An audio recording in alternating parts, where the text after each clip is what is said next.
Here's a story that delves into the psychological horror of a childhood fear. Eleanor vividly remembered the birthday party. It was supposed to be the highlight of her year, a magical celebration with friends and cake. But then came Sparky. Sparky the clown wasn't like the cheerful figures from cartoons. His oversized shoes squeaked an unsettling off-key tune. His grease paint, once vibrant, was now cracked and faded, revealing a gaunt face beneath. His smile, a crimson slash across his white makeup, never seemed to reach his eyes, which held a disturbing emptiness. As a child, Eleanor couldn't articulate the dread that choked her. He reeked of stale candy and something deeper, something primal. His magic tricks were clumsy, his jokes fell flat, yet a suffocating silence settled over the room whenever he spoke. One by one, the other children were called up, their initial apprehension melting into hesitant smiles under Sparky's unsettling gaze. But when it was Eleanor's turn, her legs turned to lead. His laughter, a harsh, barking sound, echoed in her ears as he loomed closer. Suddenly, a commotion erupted. A vase shattered, and in the ensuing chaos, Eleanor bolted. She never looked back. Years passed. Eleanor, now a successful journalist, received a chilling assignment: investigate the cold case of missing children from a string of small towns, all linked by the same birthday clown, Sparky. Driven by a childhood terror she barely understood, Eleanor delved into the past. She discovered a trail of broken promises and shattered innocence. Parents spoke of a strange hypnotic quality to Sparky's eyes, a subtle manipulation that left their children strangely compliant. The deeper she dug, the more Eleanor noticed a pattern. The missing children, all around the same age she was at the party, harbored a deep-seated fear of clowns, a fear that seemed to intensify after their encounter with Sparky. One night, hunched over old case files in a dusty library, a faded photograph sent chills down her spine. It was Sparky, his painted smile wider than ever, holding hands with a young girl with familiar, wide eyes, Eleanor herself. A horrifying realization dawned. Sparky wasn't stealing children. He was feeding on their fear, twisting their childhood anxieties into a macabre performance, a chilling reminder that sometimes the monsters we fear most aren't creatures of the night, but the shadows lurking in the corners of our own minds. In the desolate mining town of Black Rock, laughter was a rare commodity. Years of hardship had etched lines on faces deeper than any smile. Then came Fritzy. Fritzy wasn't your typical clown. No bright colors or goofy antics. He wore a suit of faded black and white stripes, the fabric threadbare and dusty like the town itself. His painted face was a grotesque caricature, a perpetual grimace more unsettling than a smile. Yet, a strange comfort settled over Black Rock. Fritzy brought a morbid amusement, a twisted reflection of their own struggles. He'd appear at the mouth of the abandoned mine shaft, a silent sentinel against the dying sun. Children, initially terrified, found themselves drawn to his odd presence. He'd offer them misshapen balloon animals, twisted canines and weeping willows, crafted from the town's ever-dwindling supply of latex. The adults weren't so easily won over. The rhythmic squeak of his oversized shoes on the dusty road echoed with an unsettling finality.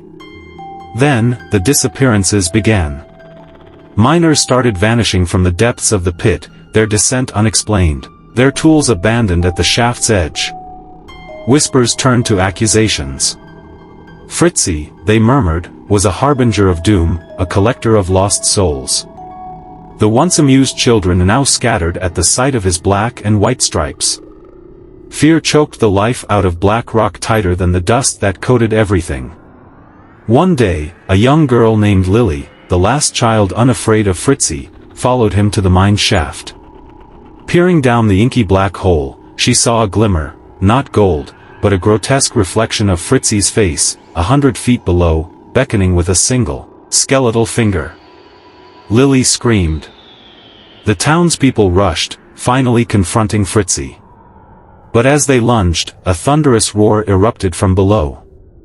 The earth trembled, and the mine shaft collapsed in on itself, swallowing Fritzy whole.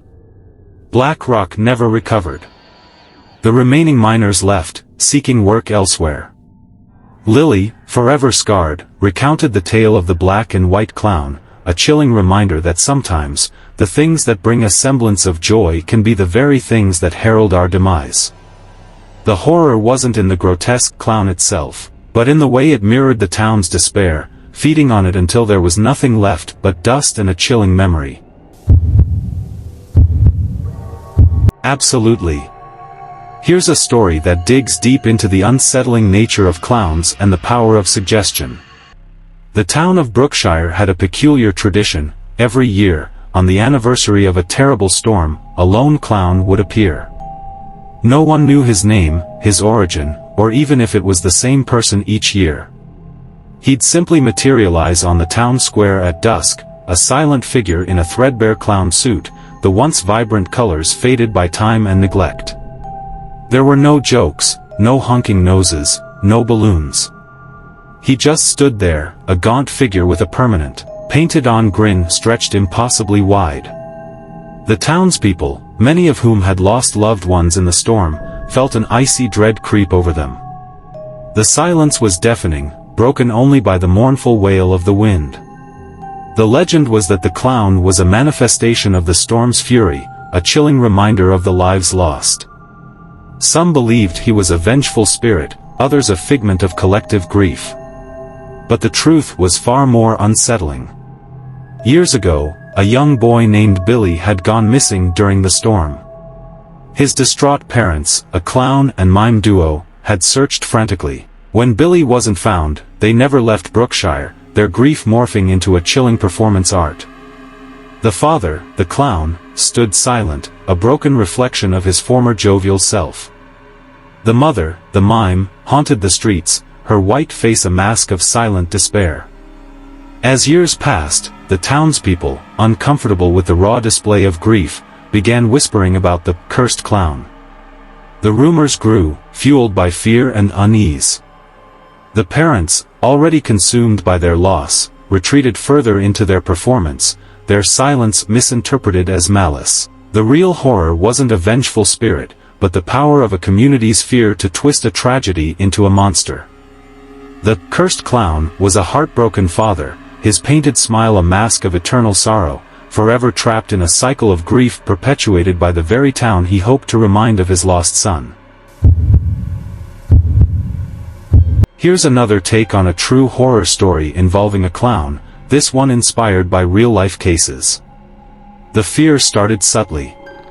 Faded flyers for a clown named Stitches began appearing around town, a name more unsettling than cheerful. Then, grainy security footage emerged, a figure in a tattered patchwork clown suit, limping through a darkened alley.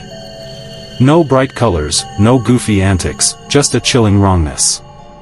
Unease settled over the town. News reports linked Stitches to a string of petty thefts, a missing bicycle here, a snatched wallet there, but the real terror began when the thefts escalated.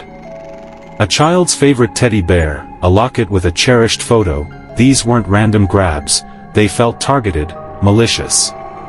The police hit a dead end. No witnesses, no clear motive. Stitches became a local legend, a creepy specter haunting the town. Then, Sarah, a young waitress, vanished after her late shift at the diner. Days later, a red balloon, like a mocking grin, was found tied to the diner door. Inside, a single playing card, the Joker, defaced with a crude stitch-like scar. Panic surged. The memory of John Wayne Gacy, the killer clown, loomed large. Was Stitches a copycat, a deranged individual using a clown mask to hide a monstrous intent? The town became a ghost town after dark, whispers replacing laughter on the once lively streets. One rainy night, a blood-curdling scream shattered the silence. A man walking his dog stumbled upon a horrifying scene, a dilapidated carnival tent on the outskirts of town, its entrance a gaping maw. Inside, the stolen items were arranged macabrely, a twisted centerpiece. And there, hunched over a sewing machine, was Stitches. The man turned to flee, but it was too late. Stitches, his face a patchwork of grotesque mismatched features, cackled, a sound that promised a fate worse than death. The police found the man's mauled body later, the red balloon clutched in his lifeless hand, a chilling signature from a horror born not of fiction, but of a real, twisted mind.